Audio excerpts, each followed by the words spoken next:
আসসালামু আলাইকুম। এখন দেখবেন সংবাদ শিরোনাম। খালেদা জিয়ার কবর জিয়ারতে পরিবারের সদস্যরা, সর্বস্তরের মানুষের শ্রদ্ধা নিবেদন অব্যাহত। জুমার পর বিএনপির দোয়া মিলাদ। বিএনপি চেয়ারপারসনের অনুপস্থিতিতে রাজনীতিতে সংকটের শঙ্কা বিশ্লেষকদের। ব্যক্তির দক্ষতা, প্রজ্ঞা ও আস্থার উপর নির্ভর করছে আগামীর নেতৃত্ব। ছুটির দিনেও মনোনয়নপত্র যাচাই বাছাইয়ে ব্যস্ত নির্বাচন কমিশন। 4 জানুয়ারি পর্যন্ত চলবে কার্যক্রম, চূড়ান্ত ঘোষণার অপেক্ষায় প্রার্থীরা। আজ সর্বনিম্ন তাপমাত্রা 8 ডিগ্রি সেলসিয়াস। ঘন কুয়াশার কারণে শাহজালাল অবতরণের পরিবর্তে 9টি ফ্লাইট চট্টগ্রাম ও কলকাতায় ডাইভার্ট। এতক্ষণ দেখছিলেন সংবাদ শিরোনাম, এখন দেখবেন বিস্তারিত। সাবেক প্রধানমন্ত্রী ও বিএনপি চেয়ারপারসন বেগম খালেদা জিয়ার সমাধিতে ভোর থেকেই শ্রদ্ধা জানাচ্ছেন দলের নেতাকর্মী সহ সাধারণ মানুষ। সকালে শ্রদ্ধা জানাতে জিয়া উদ্যানের সমাধিতে যান খালেদা জিয়ার ছোট ছেলে প্রয়াত আরাফাত রহমান কোকোর স্ত্রী শামিলা রহমান, বড় ছেলে তারেক রহমানের মেয়ে জয়াবা রহমান সহ পরিবারের অন্যান্য সদস্য। তারা ফুল দিয়ে শ্রদ্ধা জানান সমাধিতে। কবর জিয়ারতের পর কিছু সময় সেখানে অবস্থান করেন। এদিকে সকাল থেকে শ্রদ্ধা জানাচ্ছেন বিএনপি ও সহযোগী সংগঠনের নেতাকর্মী সহ সর্বস্তরের মানুষ। জিয়ারতের সময় অনেকেই হয়ে পড়েন আবেগী। তাদের কণ্ঠে ফুটে ওঠে খালেদা জিয়ার দীর্ঘ রাজনৈতিক সংগ্রামের কথা। বেগম খালেদা জিয়ার রুহের মাগফিরাত কামনায় দেশব্যাপী মিলাদ ও দোয়ার আয়োজন করেছে বিএনপি। এই আপসীন নেত্রীকে শুধু আমাদের দেশ না, দেশ ছাড়িয়ে সারা বিশ্বে ওনার সুনাম আছে। উনি অন্যায়ের বিরুদ্ধে কোনো দিন আপোষ করেননি। বাংলাদেশ ভূখণ্ড যতদিন থাকবে, ইনশাল্লাহ বাংলার মানুষ এই সমাধিস্থলকে চিরস্মরণীয় করে রাখবে এবং এখানে সম্মান জানাতে প্রতিনিয়তই আসবে। তরুণ সমাজের কাছে দেশনেত্রী বেগম খালেদা জিয়া কতটুকু জনপ্রিয়তা ছিল, এবং ইনশাল্লাহ আমরা তরুণ সমাজ ওনার যে আপোষহীনতা, সে আপোষহীনতাটাকে শিক্ষা নিয়ে মেসেজ হিসেবে আমরা আমাদের জীবন গড়ব। অগণিত মানুষ শ্রদ্ধা নিবেদন করেছেন বেগম খালেদা জিয়ার সমাধিতে। দলীয় নেতাকর্মীরা থেকে শুরু করে সর্বস্তরের সাধারণ মানুষ এসেছেন তার কবর জিয়ারতের পরে। এখানে দাঁড়িয়ে নীরবে তারা প্রার্থনা করেছেন বেগম খালেদা জিয়ার মাগফিরাতের জন্য। সেই সাথে তারা স্মরণ করেছেন তার বর্ণাঢ্য জীবন, যেখানে তিনি দেশের মানুষ এবং সরকার পরিচালনায় তিনবার তিনি প্রধান দায়িত্বে থেকে এই দেশের অগ্রযাত্রায় ভূমিকা রেখেছেন। এ সকল কিছুই এদেশের মানুষের কাছে স্মরণীয়, এবং বেগম খালেদা জিয়া যে জাতীয় ঐক্যের প্রতীক হয়েছিলেন তার প্রতিফলন তার চলে যাবার পরও আমরা নানান জায়গায় দেখছি। এবং এই যে সমাধি কমপ্লেক্সটি জিয়া উদ্যানের, এখানে সাবেক রাষ্ট্রপতি জিয়াউর রহমান তার জন্য এই জায়গাটি বিএনপির দলীয় নেতাকর্মীদের কাছে তাদের জন্য একটি অনুপ্রেরণার উৎস ছিল, এবং এখানেই বেগম খালেদা জিয়াকে সমাহিত করার পর এই জায়গাটির গুরুত্ব আরো বহুগুণে বেড়ে গিয়েছিল বলছিলেন নেতাকর্মীরা। বাংলাদেশের রাজনীতির নেতৃত্বের পালাবদল হয়েছে অনেক, তবে এবারের চিত্রটা একেবারেই ভিন্ন। দল হিসেবে বিএনপির সরকার পরিচালনার অভিজ্ঞতা থাকলেও খালেদা জিয়ার মৃত্যুর পর সরকার প্রধানের অভিজ্ঞতা শূন্য সব দল। বিশ্লেষকদের মতে খালেদা জিয়ার মতো নেতৃত্বের অনুপস্থিতি রাজনীতিতে সংকটের শঙ্কা তৈরি করেছে।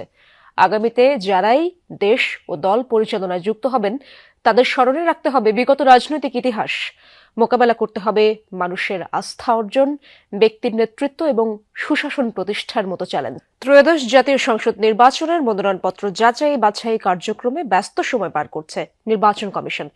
এই কার্যক্রম চলবে 4 জানুয়ারি পর্যন্ত। আজ ছুটির দিনেও এই কার্যক্রম চলছে বিভাগীয় কমিশনারের কার্যালয় ও নির্বাচন কমিশনে। এবারে নির্বাচনে 51টি রাজনৈতিক দল এবং স্বতন্ত্র প্রার্থীদের মোট 2569টি মনোনয়নপত্র জমা পড়েছে। যাচাই বাছাইয়ে যেসব মনোনয়নপত্র বাতিল হবে 5 থেকে 9 জানুয়ারি পর্যন্ত ইসিকে আপিল করার সুযোগ পাবেন সেসব প্রার্থীরা।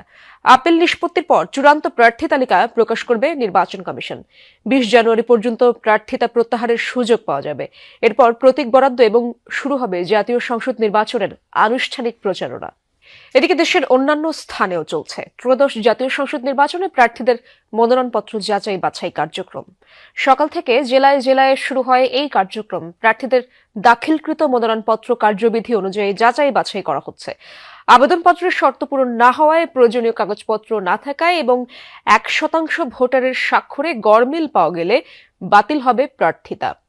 তবে তারা প্রত্যেকেই আপিল কার্যক্রমে অংশ নিতে পারবেন। যাচাই বাছাই চলবে 4 জানুয়ারি পর্যন্ত। মুন্সিগঞ্জের 6টি উপজেলায় যে জেলা, সেখানে মোট 3টি আসন রয়েছে এবং আজকে মুন্সিগঞ্জ 3 আসনের মনোনয়ন যাচাই বাছাইয়ের কার্যক্রম ছিল এবং সকাল থেকে কিন্তু সেই কার্যক্রম হয়েছে এবং এই 3 আসনে এবার বিভিন্ন দলের কিন্তু আসলে মোট 9 জন প্রার্থী মনোনয়নপত্র জমা দিয়েছিলেন, যাদের মধ্যে বিএনপির এক বিদ্রোহী প্রার্থী সহ 4 জনের মনোনয়নের যে তথ্যের গড়মিল, তথ্য গোপনীয়তা সহ বিভিন্ন অভিযোগে জেলা রিটার্নিং কর্মকর্তা তাদের মনোনয়ন বাতিল করেছে এখন পর্যন্ত আমাদের পাওয়া তথ্য। মনোনয়ন বাতিলকৃত প্রার্থীদের মধ্যে রয়েছে জেলা বিএনপির সদস্য সচিব, যিনি স্বতন্ত্র প্রার্থী হয়েছিলেন। তার যে নাম্বারের যে ভোটার তালিকার যে নাম্বার ছিল, সেই নাম্বারে একজনকে পাওয়া যায়। পৌষের মধ্যভাগে সারা দেশে শীতের দাপট, কনকনে ঠান্ডায় স্থবির জনজীবন। আজ দেশের সর্বনিম্ন তাপমাত্রা রেকর্ড করা হয়েছে যশোরে 8 ডিগ্রি সেলসিয়াস। ভোর থেকে ছিল ঘন কুয়াশা, হেডলাইট জ্বালিয়ে যানবাহন চলতে দেখা যায়। বেলা গড়ালে অনেক জায়গায় সূর্যের দেখা মিললেও নেই উত্তাপ। তীব্র শীতে জরুরি প্রয়োজন ছাড়া বের হচ্ছে না মানুষ। বিপাকে পড়েছেন খেটে খাওয়া মানুষ।